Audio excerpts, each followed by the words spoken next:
Hello aspirants, welcome to Odisha IAS academy. मैं दानिश फराज एक बार फिर से आपके सामने हाजिर हुआ हूं हमारा पार्ट 3 का सीरीज लेकर के, जहां पे हम लोग डिस्कशन कर रहे हैं करंट बेस्ड स्टैटिक क्वेश्चंस, जो कि आपको यूपीएससी प्रीलिम्स में बहुत काम आने वाला है। ठीक है, हम लोगों ने 50 क्वेश्चंस ऑलरेडी डिस्कशन कर लिया था। आज देखते हैं कि क्वेश्चन नंबर 51 क्या ही कहता है। क्वेश्चन नंबर 51 बेसिकली बात कर रहा है कि पोस्ट ऑफिस एक्ट 2023 के बारे में। अब आप ये चीज देख लीजिएगा कि ये पोस्ट ऑफिस एक्ट 2023 हल्का सा आपको देखना पड़ेगा। ठीक है, अगेन पॉलिटी एंड गवर्नेंस का पार्ट ये सब। तो पोस्ट ऑफिस एक्ट 2023 जो है इस बार न्यूज में था बेसिकली, और ये न्यूज में क्यों था? Because it replaces the Indian post office act 1898। ठीक है, और ये बात अपनी जगह बिल्कुल सही है। याद रखिएगा, ये करीब 125 साल पुराना, यानी 125 ईयर्स ओल्ड जो पोस्ट ऑफिस एक्ट था ना, इसको रिप्लेस किया है। और ये राज्यसभा लोकसभा सब में ऑलरेडी पास हो चुका है। ऑलरेडी पोस्ट ऑफिस एक्ट समझिए इंप्लीमेंट हो चुका है। ठीक है, अब इसका ऑब्जेक्टिव क्या है? अब याद रखिएगा, पोस्ट ऑफिस आज के डेट में बियॉन्ड द पोस्टल सर्विस हो चुका है। यानी पहले पोस्ट ऑफिस क्या ही काम किया करता था, लेटर वगैरह सब काम किया करता था। आज के डेट में पोस्ट ऑफिस एक बैंक की तरह भी काम कर रहा है, यानी सिटीजन सेंट्रिक काम कर रहा है। तो पुराने लॉज जो थे ना, वो अभी तक वही चल रहे थे। तो सिटीजन सेंट्रिक काम कर रहा है, मतलब सर्विस डिलीवरी का काम कर रहा है। पोस्ट ऑफिस आजकल आज के डेट में क्या काम कर रहा है? सर्विस डिलीवरी के काम कर रहा है। तो सर्विस डिलीवरी में कुछ रुकावट ना हो या कुछ प्रॉब्लम्स ना आए, कुछ करप्शंस ना हो, उसके लिए कुछ एक्ट लाना बिल्कुल जरूरी था। ठीक है, तो बेसिकली इसका ऑब्जेक्टिव क्या है? अगर ऑब्जेक्टिव की बात करें हम, तो streamlining the delivery of citizen centric services. याद रखिएगा, citizen centric services delivery, citizen centric services delivery, ये इसका एक ऑब्जेक्टिव है। ठीक है, और सिंपल सा चीज है, क्वालिटी ऑफ लाइफ और ये quality of the post office जो है, ये सारा चीज भी जो है अच्छा हो, ये है। लेकिन मेन याद रखिएगा कि सिटीजन सेंट्रिक सर्विस डिलीवरी यहाँ पे मौजूद है। ठीक है, नाउ अब इसका कुछ की प्रोविजंस है। की प्रोविजंस में हम देखेंगे कुछ स्पेशल पावर्स है। क्या है? इसके अंदर सेक्शन 9 है। ठीक है, सेक्शन 9 जहां पे सेंट्रल गवर्नमेंट को ये पावर देता है कि central government to stop, open और सीज एनी पोस्टल आर्टिकल्स। मतलब कि सेंट्रल गवर्नमेंट के पास एक समझिए बहुत ज्यादा पावर है कि किसी भी तरीके का पोस्टल आर्टिकल्स अगर हो, उसको जो है रोक सकता है, खोल सकता है और सीज कर सकता है। ठीक है, अगर वो इंटीग्रिटी और सिक्योरिटी ऑफ द स्टेट के अगेंस्ट में जाता हो। ठीक है, अगर वो पब्लिक ऑर्डर को अफेक्ट करता हो, अगर कोई स्टेट ऑफ इमरजेंसी वाला हो, तो यहां पे एक सेंट्रल गवर्नमेंट थोड़ा सा कंट्रोल कर रहा है। अगेन अब ये एक डिस्प्यूट भी हो जाता है कि एब्सोल्यूट पावर जो यहाँ पे जो पावर, एब्सोल्यूट नहीं बोलूंगा, जो भी पावर यहाँ पे है, क्या ये बेसिकली बेसिक्स फंडामेंटल राइट्स को क्या ब्रीच कर रहा है? ठीक है, ये अपना में टॉपिक है, लेकिन ये मेंस के लिए, लेकिन प्रीलिम्स की बात करेंगे यहाँ पे, तो ये सब चीज है। और बाकी पोस्टल आर्टिकल्स में से समझिए कुछ एक्सप्लोसिव्स भी हो सकता है, कुछ पार्सल कर रहा है, कुछ डेंजरस भी हो सकता है, डेंजरस और हार्मफुल सब्सटेंसेस भी हो सकता है। तो ये सब तो नॉर्मल चीज बिल्कुल रोकना चाहिए। तो ये चीज जो है ना, क्योंकि सिटीजन सेंट्रिक हो चुका है आज के डेट में पोस्ट ऑफिस जो है, इसलिए इसको हटाया गया है। Again it decriminalises offences such as postal fraud. अब एक चीज यहां पे हम याद रखेंगे, अभी क्या हुआ है ना कि offences committed by post office officials, अगर कोई ऑफेंसेस कमिट करता है पोस्ट ऑफिस ऑफिशियल्स जो है, such as misconduct, fraud, theft, तो हैव बीन कंप्लीटली रिमूव्ड। ये एक जो है ना, मतलब डीक्रिमिनलाइज कर दिया गया है। अब ये भी एक इश्यूज है कि ये क्या सही किया गया है, तो इसको अगर कौन ही फिर चेक करेगा नॉर्मली। ठीक है, तो याद रखिएगा यहाँ पे कि पोस्ट ऑफिस के जो ऑफिशियल्स होंगे वहां पे डीक्रिमिनलाइज कर दिया गया है कि भाई अगर थेफ्ट हो, कुछ फ्रॉड हो, ठीक है, तो वो इस एक्ट से जो है निकाल दिया गया फिलहाल के लिए। ठीक है, तो ये अपने आप में जो है एक डिबेट है। ठीक है, now it provides for digital post offices, it provides for the digital post offices. अब ये डिजिटल पोस्ट ऑफिसेज की भी बात करें तो यहाँ पे हम देखेंगे कि इसमें कुछ डिजिटल पोस्ट ऑफिस की बात नहीं किया जा रहा है। यहाँ पे सिर्फ आंसर होगा A 1 and 2। ठीक है, तो ये याद रखिएगा, ये दो इंपॉर्टेंट है पोस्ट ऑफिस एक्ट के लिए। It decriminalises offences such as fraud, theft, misconduct, ऐसा कुछ होता है अगर, तो डीक्रिमिनलाइज कर दिया गया। इन्वेस्टिगेशन होगा, उससे आपसे बाद में लिया जाएगा, लेकिन क्रिमिनल एक्टिविटीज को नहीं बोला जा रहा है यहाँ पे। ठीक है, तो this is important for your exam, post office act 2023। Consider the next question is over here about the Lokpal. Okay, previous lectures में भी मैंने लोकपाल के बारे में बात किया कर रखा ऑलरेडी, और यहाँ पर भी लोकपाल के क्वेश्चंस कुछ और भी है, यहाँ पे आप देख लीजिए। क्योंकि लोकपाल आने का बहुत चांसेस है, लोकपाल न्यूज में रहता है, ठीक है। Now Lokpal can inquire into complaints against the prime minister, ये स्टेटमेंट बिल्कुल ठीक है। मैं लास्ट टाइम में ऑल करप्शंस के ऊपर एक क्वेश्चंस बनाया था, ठीक है। सारे करप्शंस नहीं, एटॉमिक एनर्जी वाला मामला हो गया, इंटरनेशनल रिलेशन वाला अगर कुछ करप्शंस का इश्यूज हो गया अगर, तो वहां पे जो है प्राइम मिनिस्टर एक्सेप्शंस में है। लेकिन यहाँ पे क्या है, सिंपल, यहाँ ठीक है, लोकपाल जो इंक्वायर कर सकता है prime minister, even the chief minister also, ठीक है। Now this one is clear, Lokpal is appointed by A committee that includes the chief justice of India. हमें पहले ही से पता है कि लोकपाल को जो है ना कमिटी, सिलेक्शन कमिटीज जो है वो अपॉइंट करती है, ठीक है, जिसमें से चीफ जस्टिस भी होते हैं नॉर्मल, ठीक है। तो ये भी अपने आप जगह सही है। Now Lokpal jurisdictions includes NGOs receiving public funds, तो लोकपाल जो है ना एनजीओज का भी जो पब्लिक फंड रिसीव्स कर रहा है ना, तो वो भी जो है वो इसके अंदर आता है, ये याद रखिए। यानी इसका वाइडर जुरिसडिक्शन है, याद रखिएगा इस चीज को, ठीक है। यहां पे हम लोग देखेंगे कि all of the aboves are the correct, 1 2 3 are the correct answer, ठीक है। लोकपाल इंपॉर्टेंट है, बाकी इसका टेन्योर पता ही है, 5 साल 70, 570 whichever is earlier, ठीक है। Coming towards NHRC, national human rights commission, के it is a constitutional body establish under article 338। तो हम बोलेंगे बिल्कुल भी नहीं, मेरे ख्याल से कोई भी यूपीएससी एस्पिरेंट जो लक्ष्मीकांत भी पढ़ता होगा ना, वो जानता है कि ये कोई कॉन्स्टिट्यूशनल बॉडी बिल्कुल भी नहीं, ठीक है। कट कर देता हूं, बेसिकली 1 एलिमिनेट हो गया, ऐसे देखिए 1 एलिमिनेट हो गया, 1 एलिमिनेट हो गया, 1 एलिमिनेट हो गया, आंसर बचता है 2 and 3। It has the power of a civil court in matters of inquiry, yes it has the power of the civil court, ये भी अपने आप में बिल्कुल सही है, कर सकता है, ठीक है। तो इसका आंसर जो होगा 2 and 3 होगा। अब ये national human rights commission news में ही क्यों था, यही इंपॉर्टेंट है, ठीक है, ये इंपॉर्टेंट है। क्यों?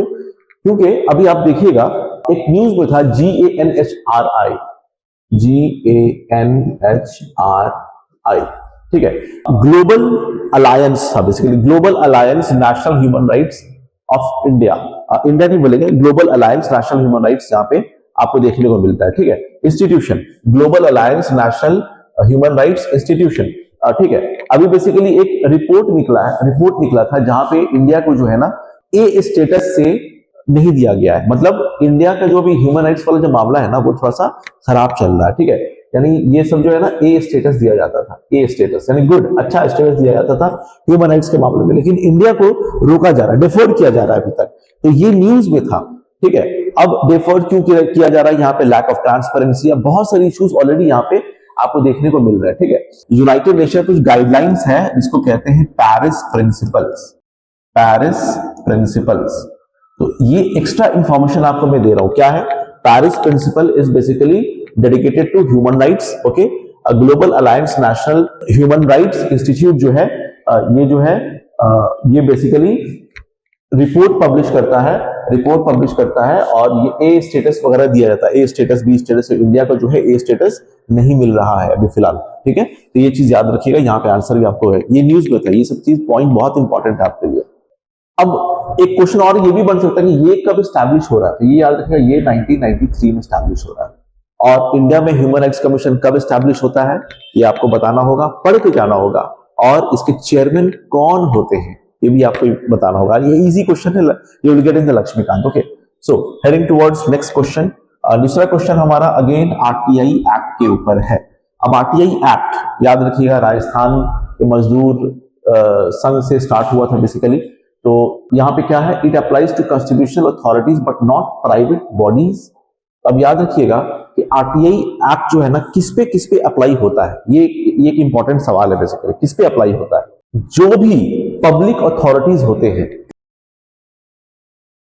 जो भी पब्लिक अथॉरिटीज होते हैं उन पे आरटीआई बेसिकली अप्लाइड होता है। अब ये पब्लिक अथॉरिटीज का मतलब क्या हुआ, बेसिकली मतलब क्या हो गया, पब्लिक अथॉरिटीज में समझिए गवर्नमेंट वगैरह सब कुछ आ गया, पार्लियामेंट वगैरह सब कुछ आ गया, और साथ ही साथ इसको समझिएगा कि ऑफिसर्स वगैरह तो आते ही आते हैं इसका सबके अंदर, जहां पे गवर्नमेंट फंडिंग भी अगर थोड़ी बहुत भी चल रही है ना, तो वो भी जो है इसके अंदर बेसिकली आपको देखने को मिलेगा, ठीक है। तो यहाँ पे हम देखेंगे कि ऐसा नहीं कि एकदम प्राइवेट बॉडीज नहीं है, बहुत सारे प्राइवेट बॉडीज में ऐसा है कि गवर्नमेंट फंडिंग करती है, ठीक है, तो वहां पे भी जो है पब्लिक अथॉरिटीज की तरह हम उसको पकड़ सकते हैं, ठीक है। लेकिन याद रखिएगा, आप पीएम केयर फंड्स के ऊपर जब राइट टू इंफॉर्मेशन मांगा गया था, ये उस वक्त की बात है जब कोविड के वक्त में जो है सारे फिलैंथ्रोपिस्ट्स जो है ना, वो फिलैंथ्रोपिस्ट जो है ना, वो पैसा वगैरह भेजे थे, तो उसके बारे में इंफॉर्मेशन मांगा था। तो गवर्नमेंट ने ये रिप्लाई दिया था कि ये जो है ना पब्लिक अथॉरिटीज का सोर्स नहीं है, ठीक है, ये अलग से फंड बना था, इसके अंदर नहीं आता है, ठीक है। It applied to private bodies also, but related to the government funding या गवर्नमेंट अटैचमेंट कहीं पर हो तो उस तरीके से हम उसको डील करते हैं, ठीक है। चलिए, अब chief information commissioner is appointed by the president on the recommendation of a committee. अब याद रखिएगा, सीआईसी और स्टेट इंफॉर्मेशन कमिश्नर, मतलब सेंट्रल इंफॉर्मेशन कमिश्नर और स्टेट इंफॉर्मेशन कमिश्नर जो है ना, आरटीआई एक्ट के थ्रू जो ही वो लाए गए हैं नॉर्मली।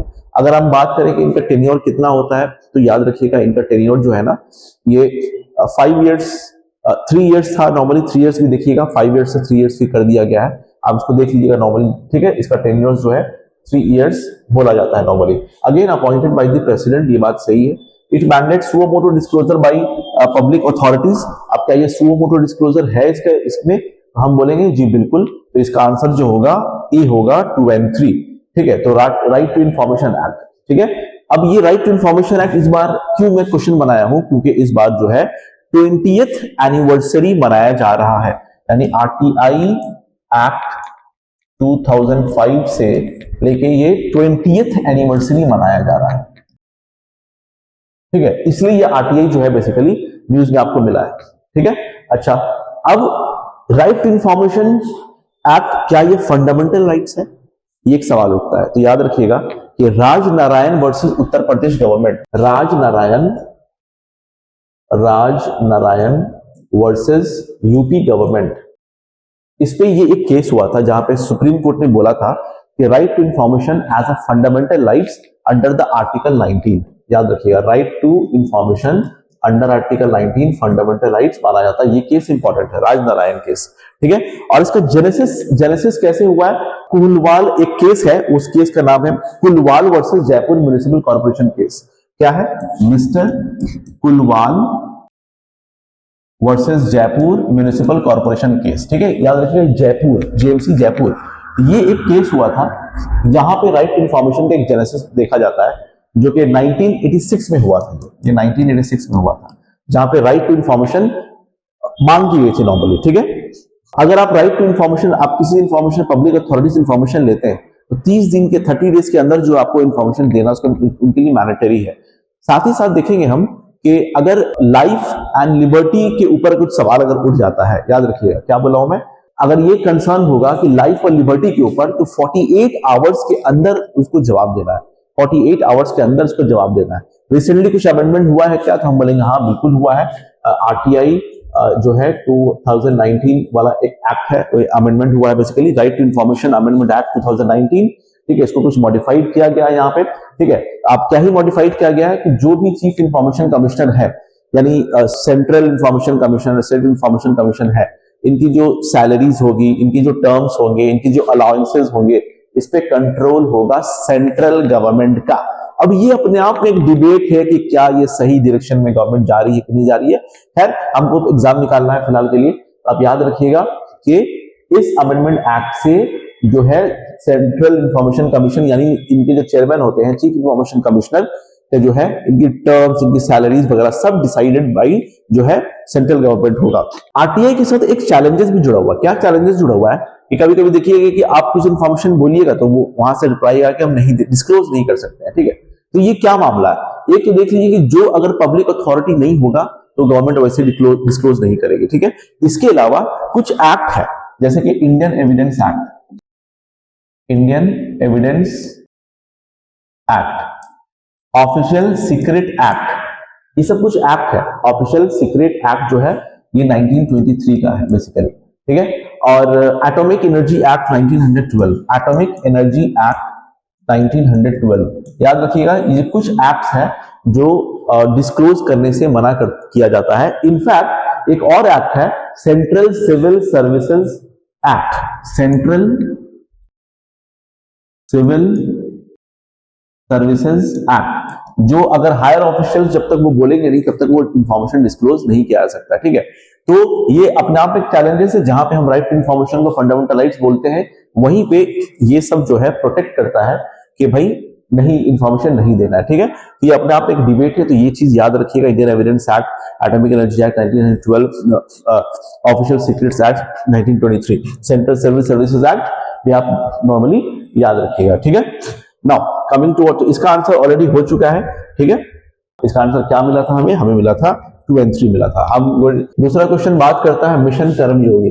अब मिशन कर्मयोगी के बारे में हम ऑलरेडी डिस्कशन कर चुके हैं, ठीक है। कर्मयोगी बेसिकली जो है सिविल सर्वेंट्स को ट्रेनिंग की बात हो रही है, IGOT प्लेटफॉर्म पे लॉन्च भी हुआ था ये सारी चीजें, ठीक है। तो ये चीज हम ऑलरेडी देख चुके हैं। तो इसमें बेसिकली है क्या कि again it is capacity building initiative for civil servants, ये हो गया।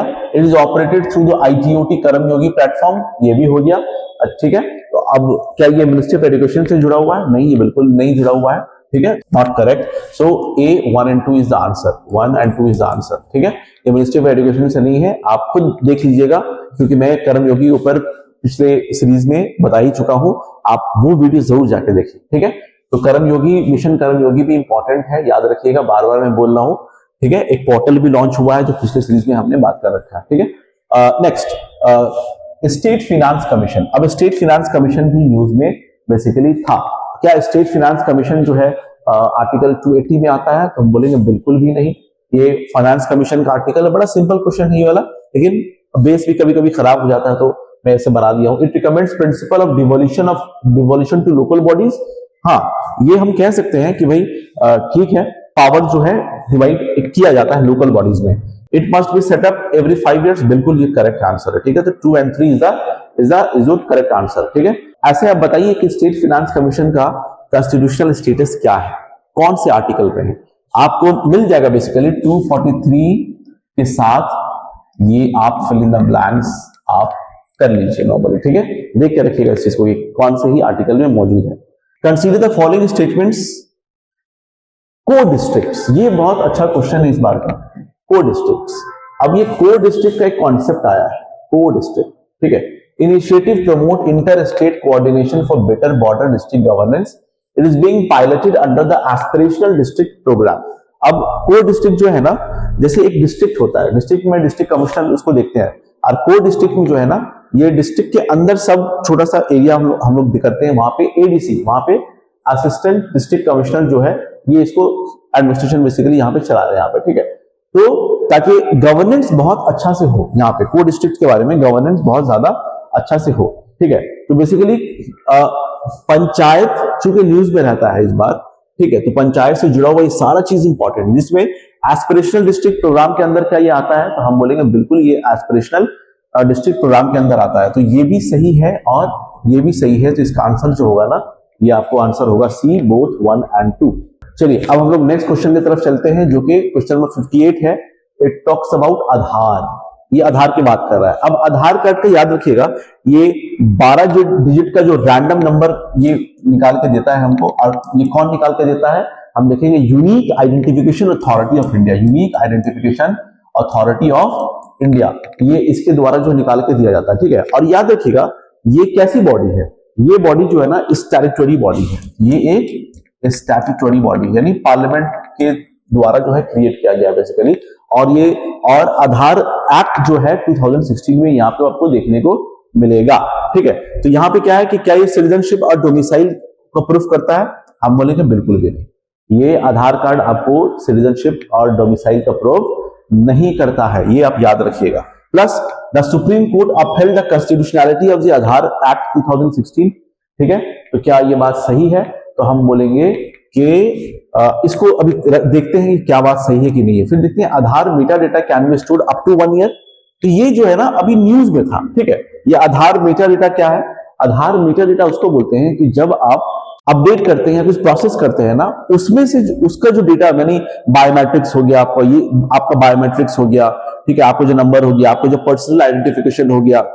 आधार मेटा डेटा जो है ना, आपका जो पर्सनल आइडेंटिफिकेशन है, ठीक है, आपका एड्रेस है, आपका डेट ऑफ बर्थ वगैरह है, आपका बायोमेट्रिक्स है, इसको बोलते हैं मेटा डेटा। तो सुप्रीम कोर्ट जो है ना रिसेंटली आधार मेटा डेटा के ऊपर बात की, क्या ये स्टोर्ड 1 साल तक रह सकता है? अब याद रखिएगा ये जो है 6 मंथ तक बात की गई है, ये आधार एक्ट 2016 याद रखिएगा, ठीक है, 6 मंथ तक बात की गई। तो मैंने यानी इसका मतलब ये भी गलत है, and Aadhaar is not a proof of citizenship और डोमिसाइल, ये चीज याद रखिएगा, ठीक है। तो इसका आंसर जो सिर्फ होगा the supreme court upheld the constitutionality, तो सिर्फ 2 इसका आंसर होगा, ठीक है। 3 भी यहाँ पे 1 ईयर नहीं है, 6 मंथ है, याद रखिएगा। चलिए मैं दूसरे क्वेश्चन की तरफ चलता हूं। With reference to common service center, क्या बोला मैं? कॉमन सर्विस सेंटर, ठीक है। Now these are implemented in union list subject with full central funding, ठीक है। Central funding CSSs are monitored by NITI Aayog, all transfer of to states for CSS are routed through the Consolidated Fund of India. Question number 59. This is all about CSS.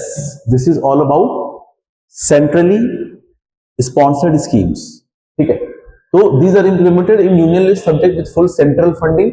तो ये याद रखिएगा, central sponsored scheme और central sector scheme एक फर्क है कि central sponsored scheme जो है ना वो सिर्फ सेंट्रल फंडिंग नहीं करती है, वो स्टेट भी फंडिंग करती है। अगर नॉर्थ ईस्ट के केस में जाएंगे तो सेंट्रल जो है 90% फंडिंग करती है और 10% स्टेट फंडिंग करती है नॉर्थ ईस्ट के केस में। बाकी जो है 60-40 किया जाता है, नॉर्मली 60-40 किया जाता है। 60% फंडिंग जो है सेंट्रल गवर्नमेंट करेगी, 40% फंडिंग स्टेट गवर्नमेंट करेगी, ठीक है। तो इसको बोलते हैं सेंट्रली स्पॉन्सर्ड स्कीम, ठीक है। नाउ क्या ये यूनियन लिस्ट में है? तो हम बोलेंगे नहीं, ये यूनियन लिस्ट में नहीं है, ये स्टेट और कंकरेंट लिस्ट में माना जाता है इसको। Are monitored by NITI Aayog, yes. All transfer to states for CSS are routed to the Consolidated Fund of India, बिल्कुल सही है, ठीक है। कि ये 2 स्टेटमेंट आपको सही मिलेगा, तो इसका आंसर होगा A, 2 and 3. This is about question number 59। चलिए हम चलते हैं क्वेश्चन नंबर 60 के बारे में, CP ग्राम्स के बारे में। ये बेसिकली न्यूज में था, ये भी एक इंपॉर्टेंट है, याद रखिएगा। ये क्या है बेसिकली? CP ग्राम्स एक यूनिफाइड ऑनलाइन प्लेटफॉर्म है, एक प्लेटफॉर्म है जो कि कंप्लेन लॉन्च करने के लिए, launch public grievances across India, यानी एक प्लेटफॉर्म है जहां पे कंप्लेन किया जाता है, जहां पे कंप्लेन किया जाता है, ठीक है। GRAI is issued quarterly by the ministry of home affairs, ठीक है। तो इस पे हम लोग क्या देखेंगे नॉर्मली कि सही है कि नहीं है, तो हम बोलेंगे नहीं, ये बिल्कुल सही नहीं है। DARPG is one of the nodal agencies for grievances redressal. अच्छा, मतलब इसके नोडल एजेंसीज कौन है? तो याद रखिएगा DARPG इसकी नोडल एजेंसीज है। क्या है? Department of administrative reforms and public grievances. Department of administrative reforms मतलब क्या है ये? Department of administrative reforms and public grievances. ये नोडल एजेंसीज है, ये CP ग्राम्स को जो है इंप्लीमेंट करने के लिए बेसिकली, ठीक है। और ये बात पहले याद रखिएगा। इसके अलावा एक और है डायरेक्टरेट ऑफ पब्लिक ग्रीवांसेस, जो कि कैबिनेट सेक्रेटरीट वाले पार्ट होता है। डायरेक्टरेट ऑफ पब्लिक ग्रीवांसेस, मैं जो बोल रहा हूं उस पर ध्यान दीजिएगा नॉर्मली, ठीक है। ये चीज एक याद रखना है, ठीक है। अच्छा, अब तो इसमें हमको आंसर क्या मिल रहा है? इसमें आंसर हमको मिल रहा है 1 and 3 is your answer, A is your answer, ठीक है। याद रखिएगा कि GRAI जो है ना is issued monthly by DARPG, ठीक है। अब यही जो है ना GRAI जो है ना इशूड, ये क्वार्टरली लिखा हुआ है, ये हो जाएगा मंथली। कौन इशूड कर रहा है? होम अफेयर्स नहीं कर रहा है, ये कर रहा है DRPG कर रहा है, यही नोडल एजेंसी के केसेस को ये करने के लिए, ठीक है। तो याद रखिएगा पब्लिक ग्रीवांसेस के ऊपर है। अगेन पॉलिटी एंड गवर्नेंस का पार्ट है, CPGRMs को बारे में देख करके जाइएगा। इसका आंसर आपको मिल चुका है ऑलरेडी।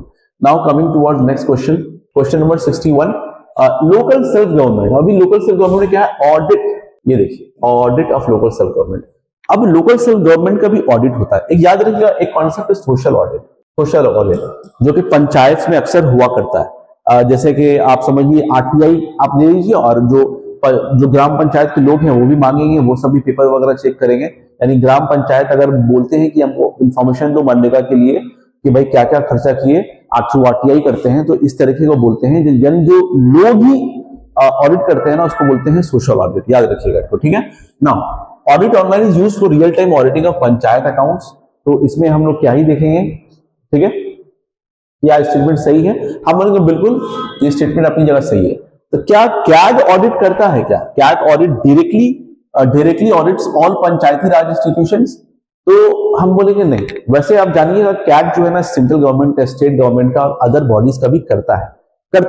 लेकिन इस केस में क्या होगा ना, तो हम देखेंगे कि ये ELFA से करता है। मतलब कैग जो है ना, कैग थ्रू ELFA, यानी ये ELFA क्या है बेसिकली?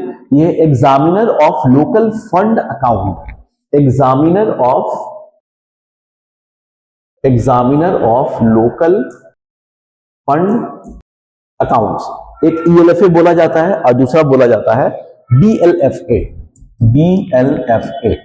ठीक है, ये है director of local fund account.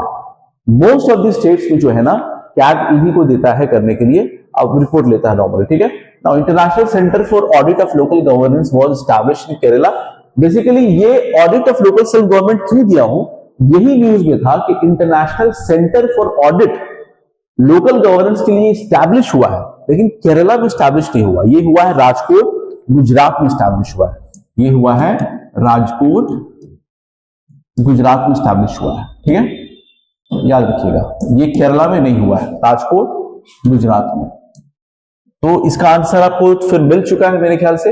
1 is correct, 1 is incorrect, 3 is incorrect, answer is A1। ठीक है, लेकिन याद रखिएगा audit of local self government plus local self government का पूरा हिस्टोरिकल बैकग्राउंड जो है अच्छा से पढ़ के रखिएगा। ठीक है, चलिए इसके अलावा हम नेक्स्ट क्वेश्चन की तरफ चलते हैं।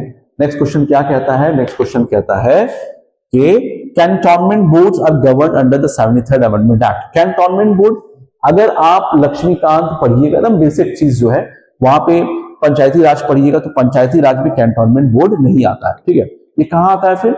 ये आता है आपको 74th amendment act. Types of municipalities जब पढ़िएगा ना तो वहां पे आपको मिलेगा कि मिनिस्ट्री ऑफ होम अफेयर्स वगैरह, मतलब पंचायती राज को जो है कौन कौन सी मिनिस्ट्री जो है वो कंट्रोल करती है। ठीक है, कंट्रोल करती है। तो उसमें आप देखिएगा एक मिनिस्ट्री ऑफ डिफेंस भी आता है। ठीक है, क्या बोल रहा हूं मैं? मिनिस्ट्री ऑफ डिफेंस भी आता था। उसमें से एक आता है आपको कैंटोनमेंट बोर्ड्स। तो cantonment boards are govern under 73rd, नहीं, ये 73rd अमेंडमेंट का पार्ट बिल्कुल भी नहीं है, ये बात याद रख लीजिएगा। ठीक है, चलिए इसके अलावा they function under the ministry of defence. Yes, cantonment area ही समझिए मिलिट्री से जुड़ा हुआ है, तो वो आप मिनिस्ट्री ऑफ डिफेंस में आएगा। अब इसका भी specific operation wise category 1 category 2 किया गया है। इसको डिटेल्स में आप कर सकते हैं लेकिन जरूरत नहीं मेरे ख्याल से। The station commander is the ex officio president of the board. तो क्या ये बात सही है? तो हम देखेंगे कि बिल्कुल ये बात सही है। ठीक है, ये बात सही है। तो इसका आंसर होगा B, 2 and 3। लेकिन वो 73rd के अंदर बिल्कुल नहीं आता है, याद रखिएगा। They fall under the union list. Cantonment board जो है ना यूनियन लिस्ट के अंदर आता है और वो एंट्री 3 है, वो भी इसमें भी एंट्री 3 है। ठीक है, तो ये एक आंसर आपको मिल चुका है। अगेन मैं फिर से बोलूंगा कि आप जो है ना, अब जैसे यहाँ पे 74th अमेंडमेंट एक्ट के अंदर आ जाएगा बेसिकली तो कैंटोनमेंट बोर्ड, तो हम देखेंगे कि भाई आपको म्युनिसिपैलिटीज वाला पार्ट जो है ना पूरा पढ़ना पड़ेगा। अगर आपसे पूछेंगे कि भाई फर्स्ट म्युनिसिपल कॉर्पोरेशन जो है कहाँ बना, कब बना, तो बड़ा बेसिक सा फैक्ट्स है जो आप याद रखिएगा कि 1688 में जो है ना मद्रास में फर्स्ट म्युनिसिपल कॉर्पोरेशन बनता है। क्या बोल रहा हूं मैं? 1688 में जो है ना मद्रास में फर्स्ट म्युनिसिपल कॉर्पोरेशन बनता है। फिर 1726 में बॉम्बे में बनता है और साथ ही साथ जो है कैलकाटा में बनता है। बॉम्बे एंड कैलकाटा जो आज का कोलकाता है हमारा। ठीक है, नाउ उसके बाद देखिए बड़ा ही फेमस है 1870 में लॉर्ड मेयो का डिसेंट्रलाइजेशन एक स्कीम आया था। बेसिकली इसको बोलते हैं फिनेंशियल डिसेंट्रलाइजेशन। क्या है? Financial decentralization. ठीक है, तो ये सब चीज जो है ना कुछ डेवलपमेंट है, कुछ फैक्ट्स है जो आपको बेसिक भी आपको याद होना चाहिए बेसिकली। ठीक है, उसके बाद हम लोग जानते हैं कि भाई father of local self government जो है 1882 में जो है लॉर्ड रिपन को बोला जाता है नॉर्मली। ठीक है, और ये मैग्ना कार्टा बोला जाता है। ये local self government Lord Ripon के अंदर में ये आपको देखने को मिलेगा। ठीक है, और इसके बाद देखा जाता है कि एक रॉयल कमीशन ऑन डिसेंट्रलाइजेशन बना है। रॉयल कमीशन ये करीब 1907 से 1909 तक के इसमें बनता है। रॉयल कमीशन क्या बनता है? Royal commission on decentralization. Decentralization याद रखिएगा। ये सब जो है ना, डिसेंट्रलाइजेशन पावर जो डिवाइड किया जा रहा है, डिस्ट्रीब्यूट किया जा रहा है नीचे तक, उसके बात की जा रही है। तो ये जो रॉयल कमीशन ऑन डिसेंट्रलाइजेशन जो बना है, ये 1907 में अपॉइंट किया गया था। और इसके जो चेयरमैन कौन थे बेसिकली? ये इसके हॉब हाउस,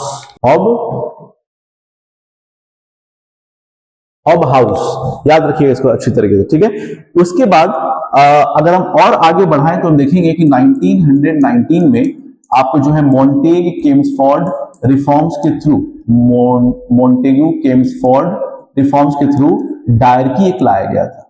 डायरकी, जहां पे ट्रांसफर्ड सब्जेक्ट और रिजर्व सब्जेक्ट की बात होती है। क्या बोल रहा हूं मैं? मोंटेग केम्सफोर्ड रिफॉर्म्स आया था, ठीक है, उनकी वजह से जो 1919 का एक्ट आया था, वहां पे जो है डायरकी की बात की गई थी। डायरकी में क्या था कि एक ट्रांसफर्ड सब्जेक्ट था और एक रिजर्व सब्जेक्ट था। रिजर्व सब्जेक्ट वो सब्जेक्ट था जो ब्रिटिश जो है ना खुद अपने पास रखा था। जैसे फाइनेंस हो गया, डिफेंस हो गया, ये सारी चीजें, कम्युनिकेशन हो गया, सब चीज जो है ना ये खुद रखा था। और ट्रांसफर्ड में क्या था? ट्रांसफर्ड में आपको समझिए एग्रीकल्चर, हेल्थ, एजुकेशन, सैनिटेशन, इन सब चीज को जो है ट्रांसफर्ड सब्जेक्ट में रखा गया था। ये डायरेक्टली की बात मैं कर रहा हूं बेसिकली। ठीक है, तो ये भी चीज एक याद रखिएगा। इसके अलावा जो है ना फिर देखेंगे कि गवर्नमेंट ऑफ इंडिया एक्ट 1935 में भी प्रोविंशियल सब्जेक्ट्स आया नॉर्मली। फाइनली हम देखेंगे कि आफ्टर इंडिपेंडेंस हम लोगों को जो है 73rd अमेंडमेंट एक्ट और 74th अमेंडमेंट एक्ट 1992 में करीब जो है ये हमको देखने को मिलता है। और म्यूनिसिपालिटीज वगैरह जो है हमको बनता हुआ दिखता है। और इसमें भी आप डिटेल्स में जब जाइएगा और आपको नगर पंचायत, म्यूनिसिपल काउंसिल और म्यूनिसिपल कॉर्पोरेशन आपको देखने को मिलेगा। ठीक है, ये क्लास पूरा पंचायत या म्यूनिसिपल कॉर्पोरेशन का है नहीं, जो अगर बताऊं तो फिर वो पूरा क्लास लग जाएगा। लेकिन बोलना ये है कि ये जो टॉपिक्स हम कुछ डिस्कशन कर रहे हैं आपके साथ, जैसे लोकपाल हो गया, ठीक है, नेशनल ह्यूमन राइट्स कमीशन वाला हो गया जो न्यूज में था, फिर अब देखिए लोकल सेल्फ गवर्नमेंट का ऑडिट हो गया, इवन कैट भी थोड़ा बहुत आ जाता है। तो ये सबको आपको देख के जाना है ना। तो आंसर हमको ऑलरेडी मिल चुका है कि क्या ही आंसर है इसका। ठीक है, आप पढ़ लीजिएगा, बाकी रश्मिकांत में लिखा हुआ है, कोई दिक्कत की बात नहीं है इसमें। वो क्वेश्चन है आपको इन्वायरमेंटल राइट्स के ऊपर। इन्वायरमेंटल राइट्स के ऊपर, अब इन्वायरमेंटल राइट्स भी अपने आप एक इश्यूज है क्योंकि पहले इन्वायरमेंट को ध्यान नहीं दिया था। ठीक है, अब देखेंगे स्टॉकहोम कॉन्फ्रेंस से करीब 1972 से जो है ना वहां से बात जो है निकलना शुरू हुई कि भाई इन्वायरमेंट पे ध्यान दिया जाए।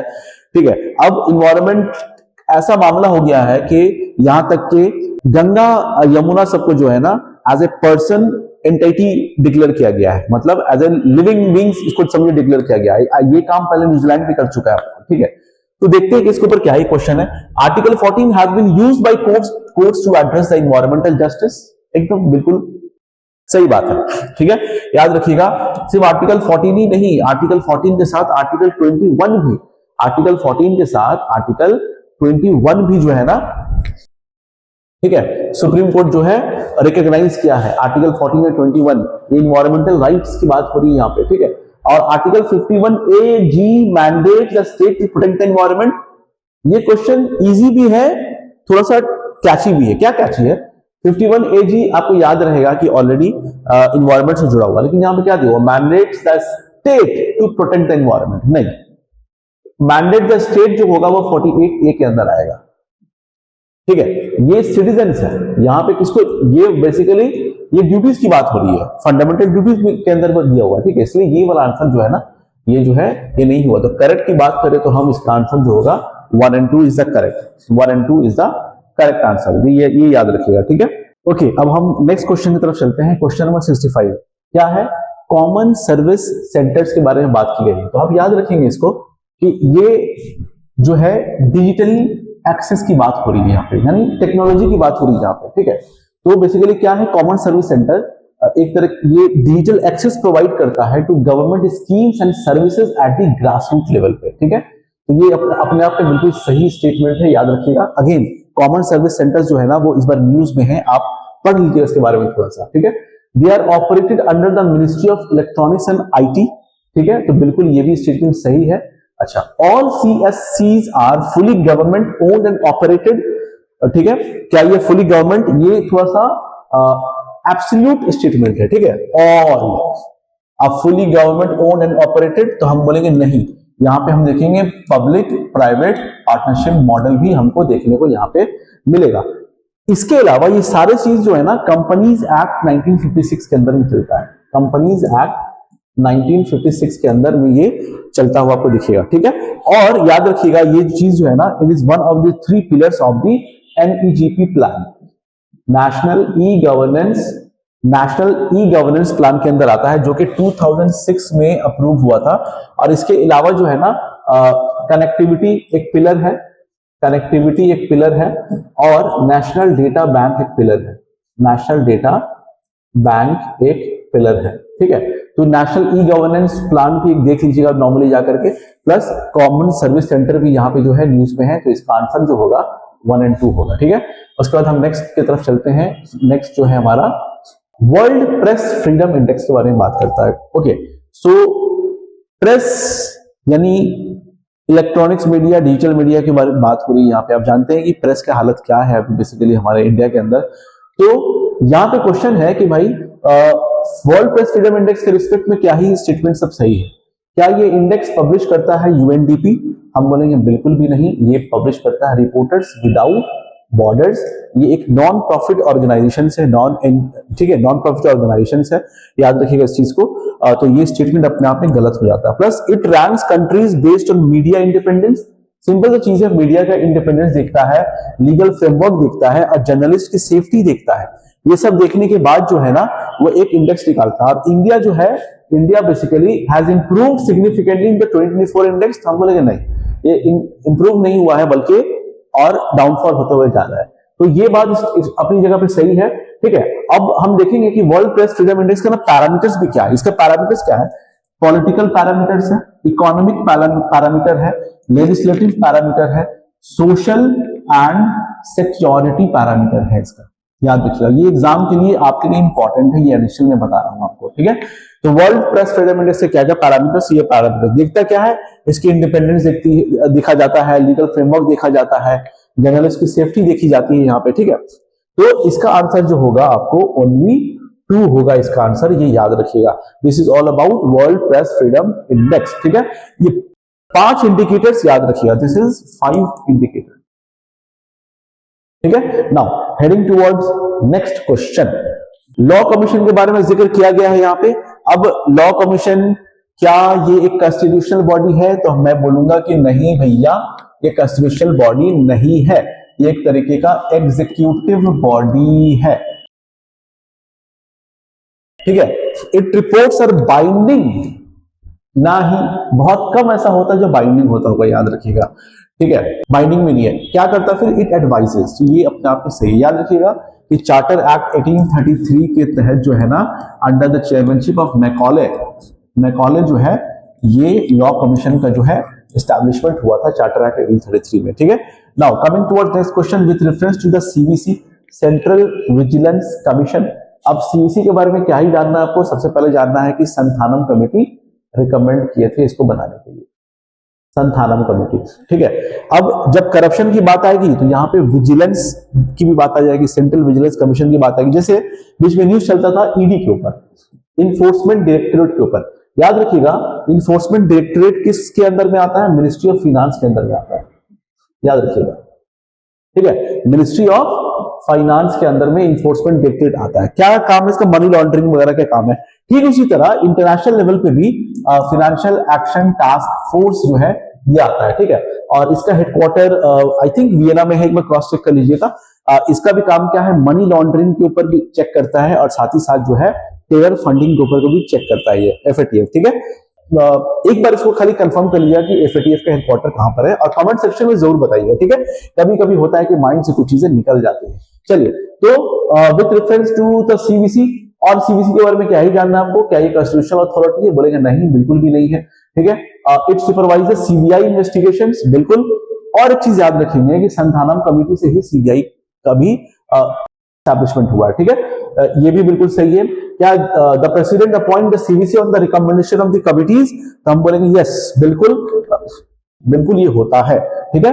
तो हम इसको सही मानते हैं और ए आज का आंसर होगा 2 और 3, क्योंकि ये गलत है। Question number 68 is about central vigilance commission. फिर मैंने आपको इन्फोर्समेंट डायरेक्टरेट के बारे में बताया, फिर मैंने आपको फाइनेंशियल एक्शन टास्क फोर्स के बारे में बताया, ठीक है।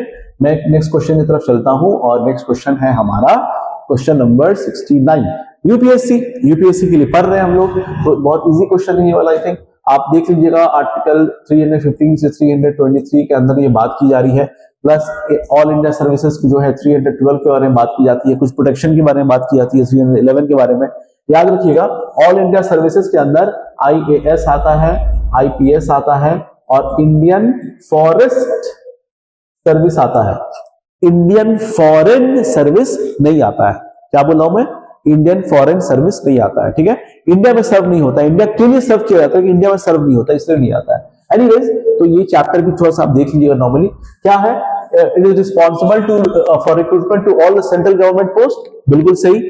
its members are appointed by the president and removed only on the CGI recommendation, ये बिल्कुल दूसरा स्टेटमेंट में सही है। और क्या ये पार्ट 14 में है, तो हम बोलेंगे बिल्कुल ये पार्ट 14 के अंदर मेंशन है। तो इसका आंसर जो है ऑल ऑफ द अबव आपको देखने को मिलेगा, ठीक है। Coming towards next question, question number 70, NITI Aayog news में है। याद ही रखिएगा, प्लानिंग कमीशन को रिप्लेस करके नीति आयोग आया था 2015 में, सेलिब्रेट किया गया है पूरा, ठीक है। और साथ ही साथ क्या ये कॉन्स्टिट्यूशनल अमेंडमेंट के थ्रू रिप्लेस किया गया है, तो हम बोलेंगे बिल्कुल भी नहीं, ये गलत है, ठीक है। It serve as a premier policy think tank of the government of India, बिल्कुल सही। It has no powers of allocation of funding, क्या इसके पास पावर नहीं है फंडिंग का, ठीक है। तो हम बोलेंगे बिल्कुल ये स्टेटमेंट सही है। प्लानिंग कमीशन जब था ना, तो उसके पास पावर था, ठीक है, लेकिन इसके पास पावर नहीं है, याद रखिएगा। प्लस मैंने क्वेश्चन पूछा था कि नीति आयोग और प्लानिंग कमीशन में top to bottom approach, bottom to top approach किसका था, तो आई होप आप इसके बारे में पढ़े होंगे। तो याद रखिएगा, प्लानिंग कमीशन जो है ना, टॉप टू बॉटम अप्रोच था। नीति आयोग जो काम कर रहा है ना, वो बॉटम टू टॉप अप्रोच काम कर रहा है, याद रखिएगा इस चीज को, ठीक है। Now for this answer B is the correct one, तो 2 और 3 इसका करेक्ट आंसर है। ये नीति आयोग के बारे में एक बार फिर से आप सब कुछ देख लीजिएगा। Now coming towards next question, हम चलते हैं नेक्स्ट क्वेश्चन की तरफ, और वो क्वेश्चन है हमारा national commission for schedule caste, ठीक है। मैं लास्ट सीरीज में भी बताया हूं कि 89th अमेंडमेंट एक्ट से, 89th अमेंडमेंट एक्ट से जो है national commission of schedule caste and schedule tribe separate हुआ था, जहां पे आर्टिकल 338 आया और 338A आया। ये है national commission for schedule caste, ये है national commission for schedule tribe. तो शेड्यूल कास्ट, शेड्यूल ट्राइब के बारे में हल्का सा